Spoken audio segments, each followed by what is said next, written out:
Yu-Gi-Oh! Is easily the card game with the most variety in terms of visual and flavor design. From the cutesy Melffy to the edgy Dark Worlds, the game has something to offer to any and all players.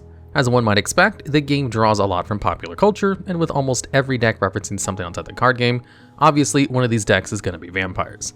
One of the game's oldest archetypes, this theme took a lot longer than most to gain a cohesive identity and become a proper archetype. However, with 2 ways of support, it seems this deck has been scorched by sunlight without ever coming into the spotlight. So why did this happen? How did such a popular icon as vampires completely fall on their face when trying to form a cohesive deck? Let's take a look. Vampires is a really old archetype, which started with our first card today, Red Moon Baby. Now, I must admit, it's extremely funny that this deck started off with a card which wasn't even part of the deck. A translation error made it so that Vampire Baby got printed as Red Moon Baby, and didn't get its proper name until 2013. This card is a level 3 Dark Zombie with 700 attack and 1000 defense, and can summon any monster it destroys by battle to your side of the field. While its features are very strong, which might make you think of Yugioh Guardian, the fact is it's attached to a 700 attack body, which means that any monster you might steal with it probably won't be worth stealing at all. Our next Bloodsucker is Vampire Lady. This is a level 4 Dark Zombie monster with 1550 attack and defense, establishing a running theme for this archetype. That being, making your opponent send a specific kind of card from their deck to the graveyard. Lady can, when it deals battle damage, force your opponent to send either a monster, spell, or trap card at your choice from their deck to the grave. While very influential for future vampire card design, Lady's small body and subpar effect meant it didn't see any sort of relevant play. But her will lives on in Vampire Lord. This is a level 5 Dark Zombie with 2000 attack and 1500 defense, and an extremely strong effect for its time. It features the same effect as Vampire Lady, where if it inflicts battle damage to your opponent, you can make your opponent send a monster, spell, or trap card from the deck to the grave at your choice. Also, during the standby phase of the next turn after it was destroyed by a card effect, you can summon it back from the graveyard. This is highly overtuned for a 2004 card. This card gave birth to the fan-favorite zombie decks of the early 2000s, making use of powerful recruiters in the form of Pyramid Turtle, which was able to summon the then limited Vampire Lord, or the powerful Ryokyoki, and coupled with Book of Life and Card of Safe Return, made for an impressively strong strategy which defined the format prior to GOAT. Shortly after Vampire Lord's release, we got our second vampire card, and it certainly dropped the ball. Released in Structure Deck Zombie Madness, Vampire Genesis is a level 8 Dark Zombie with 3000 attack and 2100 defense, and a pretty awful effect. It can only be summoned from your hand by banishing a Vampire Lord you control. Then you can discard a zombie monster in order to summon another from your graveyard with a lower level. So yeah, trading the strongest card in your archetype for a big body with a subpar effect is not really that good at all. Even less when you take into account the fact that Vampire Lord was limited during this time, making it not only a lot harder to get into, but also making you lose it permanently if you use it to bring out Genesis. So this was it for a long time. 4 monsters, 3 of which are almost unplayable. Still, the deck had a pretty cohesive playstyle, which supplemented zombie support decently well. It wouldn't be until 2008's Phantom Darkness where we received the next member of the vampire family, and it was not worth the wait. Vampire's Curse is a level 6 Dark Zombie monster with 2000 attack and 800 defense. It features a variation on Vampire Lord's effects, which lets you pay 500 life points when Curse is destroyed by battle in order to summon it back during the next standby phase, with 500 more attack even.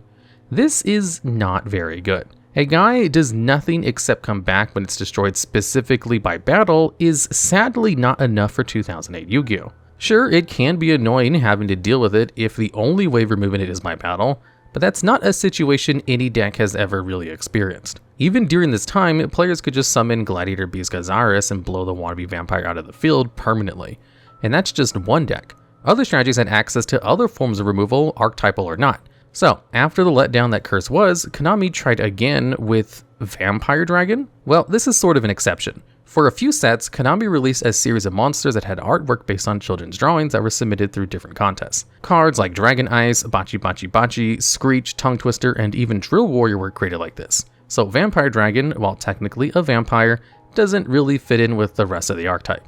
It's a level 5 Dark Zombie with 2400 attack and no defense, which can add a level 4 or lower monster from your deck to your hand if it's sent to the graveyard after being tribute summoned. Not really that good, outside of some janky FTKs. Years later, during the Zexo era, Konami saw fit to finally make vampires an actual, proper named archetype, or at least they tried.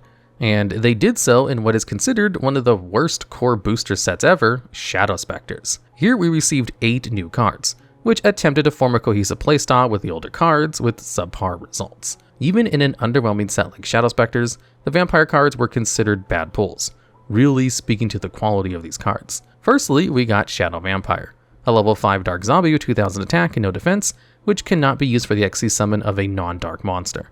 Also, on normal summon, allows you to summon a vampire from your hand or deck, limiting you to only attacking with that special summoned monster. This is actually quite nice. Obviously, special summon a monster from the deck is good, and its level allows you to access the deck's new XC's monster, which we'll talk about later. Sadly, Shadow Vampire being a level 5 makes it kind of bricky and clunky for not that big of a payoff. A parallel to Shadow Vampire, we received Vampire Duke, who has the same effect as Shadow, but summoning from the grave only.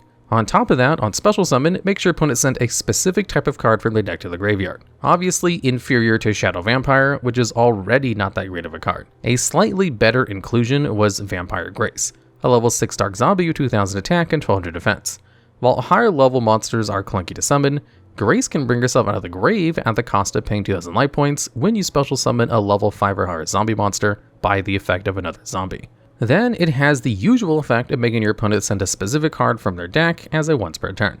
This card was probably their best card, but with the new support the deck has received, it has been elevated to a very important extender. Paramount among this line of support was Vampire Sorcerer. This level 4 Dark Zombie with 1500 attack and defense can search for any vampire card when sent to the graveyard by an opponent's effect.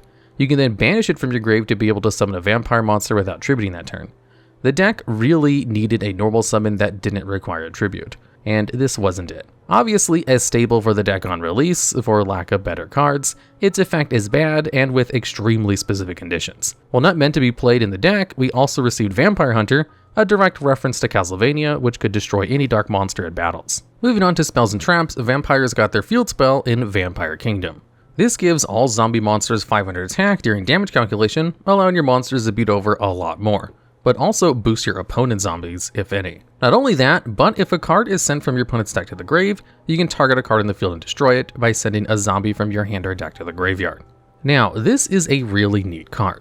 Helps vampires get attacks through so you can trigger cards like Vampire Lord, and acts as removal whenever you trigger your vampire effects, on top of being able to send your vampires with grave effects to activate them.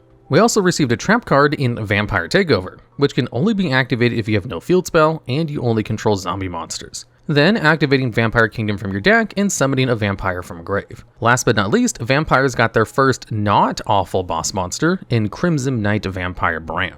This level 5 Dark Zombie with 2500 attack and no defense requires 2 level 5 zombies to summon.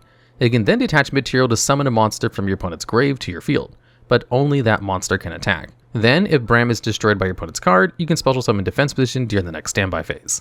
These cards were not very good. There's no other way around it. The deck had 3 monsters that didn't need tributes, and the only good one you didn't even want to normal summon. Even the ones you wanted to tribute summon were not that good. The only decent one being Vampire Shadow, and that one was only an enabler for a specific XC's monster that is nigh useless going first. The field spell was pretty strong for the time, but the trap card was awful, slow, and way too specific. The deck didn't really do anything as a standalone strategy. But Konami didn't give up. And during the end of the Zexal era in Primal Origin, we received Vampire Vamp, a level 7 Dark Zombie with 2000 attack and defense. This was actually a great card, honestly. When it or another vampire is normal summoned, it can target any monster with more attack than her and make an equip spell attached to herself, which gives her those monsters' attack points. Then, if sent to the graveyard by any means while it's equipped, it will summon herself back. Now, this is a good vampire. While yes, it requires 2 tributes, Vampire Sorcerer can get around that, giving you a very strong removal tool which floats into itself. Not only that, it can lead to massive pushes for damage when coupled with other vampires, all the while disassembling your opponent's field. Still, one good monster to summon doesn't make up for the fact the entire engine barely holds itself together. And for around 4 years, that was all the vampires were. A bad tribute summon deck with a useless engine. During the start of the Vrains era, Konami decided to throw vampire fans a bit of a curveball out of nowhere with the release of Vampire Sucker and Flames of Destruction. This linked to Vampire's 1600 attack requires 2 zombie monsters to be summoned, and showcased a very interesting design which sought to fix the deck's biggest flaws. Lack of tribute fodder. She allows you to tribute your opponent's zombie monsters instead of your own to tribute summon. But what would you do if your opponent didn't have a zombie monster? Well, Sucker can target and summon a monster from your opponent's graveyard to their field and it becomes a zombie. Sounds like going minus? Well, if a zombie monster is summoned from the graveyard, Sucker will draw you a card. While the deck was dead in the water, even with this extremely good Link monster, it showed that Konami was aware what the deck sorely lacked and was trying to fix it. And so they did. 2018 saw the release of Dark Saviors. You might know this deck building set for introducing the ever-relevant Sky Strikers and the not-so-relevant Fur Hires. While those are interesting archetypes, they are not what we care about today. Often forgotten, we received our biggest batch of vampires to date in this very set, a total of 11 cards. And these are actually great. Honestly, Konami finally realized the deck desperately needed an actual playstyle with good synergies and feasible, viable goals. This is mainly achieved by the engine which constitutes Vampire Familiar and Vampire Retainer. These are all dark zombies, obviously, with Familiar being level 1 with 500 attack and Retainer being level 2 with 1200 attack, both with no defense. This pair makes for a pretty viable consistency engine. Both can, on special summon, pay 500 life points to search for either a monster with Familiar or a spell or trap card with Retainer. Both can also special summon themselves from the graveyard by sending a vampire monster from your hand or field to the grave. These two fix most of the deck's issues all by themselves. They grant an easy way to search any card, which before was pretty much non-existent, and also become tribute fodder to bring out your higher level vampires. We also received a few new high level vampires, about half of which are good. First is Vampire Scarlet Scourge. This level 6 with 2200 attack and defense can pay 1000 life points to target and summon a vampire from your grave when it's normal summoned. Also, when the battle phase ends, it summons any monster destroyed by battle to your field. This is pretty good, a whole lot better than any past vampire tribute summons, and about equally as good as Vampire Vamp, although the battle phase focus can be a bit detrimental to it. Another level 6, we got Vampire Red Baron, with 2400 attack and 1000 defense. This Monarch statted vampire can pay 1000 life points to target 2 monsters and switch control of them, and it has the effect of Scarlet Scourge to summon back all monsters destroyed by battle. This is certainly not as good as its level 6 contemporary, but still a valuable addition to the struggling vampire pool. At lower levels, we find the level 5 Vampire Grimson, with 2000 attack and 1400 defense. This monster grants your vampire's destruction protection by paying 1000 life points, and has the vampire's baby's effect to summon back a monster destroyed by battle. This is a weird one. The deck can use the protection, but it has a lot lower impact than the other tribute summons the deck has access to. Lastly, the most important main deck monster that came with this wave of support was Vampire Froilin. This level 5 600 attack 2000 defense can special summon yourself from your hand when a monster declares an attack, which is already miles better than the other vampires. While on field, whenever one of your zombies battles, you can pay life points in multiples of 100, up to 3000, to make your monster gain that much attack. Furthermore, she has the Vampire Baby effect of summoning back any monster she destroys by battle. This was a huge boost to the archetype, and zombies as a whole. A monster with a built-in summoning method which you could use to clear pretty much any monster by battle, and even gets a body for free when she destroys an opponent's monster. Extremely good support in a small package. Vampires also received a new Xyz monster in Dampier Vampire Sheridan. This rank 6 vampire with 2600 attack and 1000 defense requires 2 or more level 6 monsters to make. While your new vampire is level 6, meaning you should have no issue bringing this guy out, he also comes with an ability that allows you to use any monster originally owned by your opponent as a level 6 for its XC summon. It has the effect where you can detach a material to target and send a card controlled by your opponent to the grave. Not only that, if a monster is sent to your opponent's graveyard by battle or card effect, you can detach a material from itself to bring it to your field in defense position. As an extract monster, this is far, far better than what the deck had access to prior, much stronger than Crimson Knight Vampire Bram. We also received a suite of updated spells and traps to replace the ones we got in Shadow Specters. Firstly, we got the normal spell Vampire's Desire. This card can do one of two things: send a vampire from deck to grave to change the level of a monster you control to that of the sent monsters, or special summon a vampire from your deck by sending a monster from your field to the grave. This card is kind of weird. The vampires you want in the graveyard, the most being Vampire Familiar and Vampire Retainer, have levels you can't use for XC summoning, which is clearly what the first effect's intention was. Still, it can send your starters to the grave so you can start playing the game, meaning it's an instant inclusion in all vampire decks. The second effect is a nice addition, but doesn't come up that often, since the first one is a lot more versatile. Still, this blows all past vampire spells and traps out of the water. Now, you might be thinking, sure, all these monsters are pretty good, but you're still playing a deck with a bunch of tribute summons. How do you deal with that? Well, the answer comes with the continuous spell, Vampire's Domain. This spell allows you to pay 500 life points to gain an additional normal summon of a vampire monster. Pretty decent effect, yes, but it has a life point cost, in a deck which is already paying life left and right. Well, fret not, for this spell also allows you to gain life points equal to the battle damage your vampires inflict. While not bad per se, this card doesn't actually get your engine going, only being a decent inclusion to make your tributes a little less bad. As for traps, we got Vampire Awakening. This normal trap has a pretty simple effect, summoning a vampire from the deck, but destroying it during the end phase. This is a bit clunky, albeit good. It's a trap, so it's as slow as can be, but thankfully has no activation restrictions. You can use it to bring up Froylan to hold a battle phase, or even Familiar/Retainer to get them to the grave in a convoluted manner while also triggering their search effects. Still, it's well worth running. The last card from Dark Saviors was the counter trap Vampire Domination. This one's pretty by the books. If you control a vampire, you can negate a spell/trap activation or a monster effect and destroy it.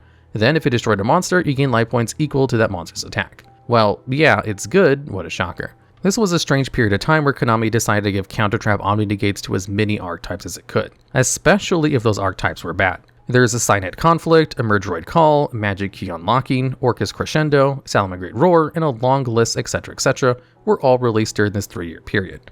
After Dark Saviors, we entered a 3-year drought with no new vampires, but we would soon receive some of the strongest cards the deck features yet. In 2021's Ghost from the Past, we got a card which looks straight out of Castlevania.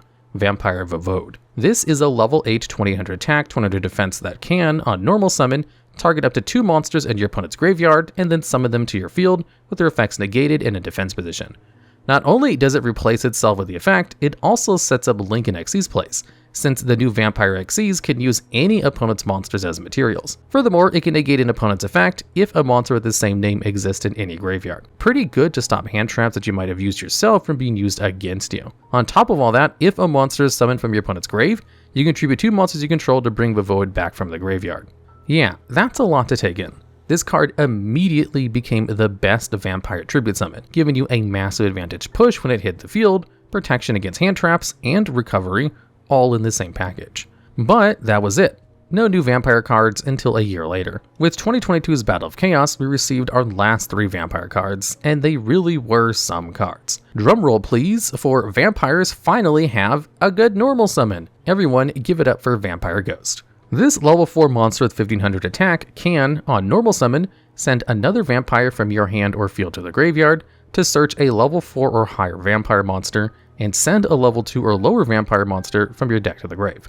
Furthermore, you can banish it from your grave in order to gain an additional normal summon of a vampire by paying 500 life points. This is so unbelievably better than Vampire Sorcerer, it's not even funny. Vampire Ghost does wonders for the deck's struggling consistency. It sets up your graveyard wonderfully while searching for more plays and is an extender in itself by giving you another normal summon. In this same set, we also got Sucker's partner in crime, Vampire Fascinator. This Link 3 monster with 2400 attack and Decode Talker Arrows requires 2 or more zombies to be summoned. When Fascinator is Link summoned, you can summon a monster from your opponent's graveyard to your field while locking you into zombies.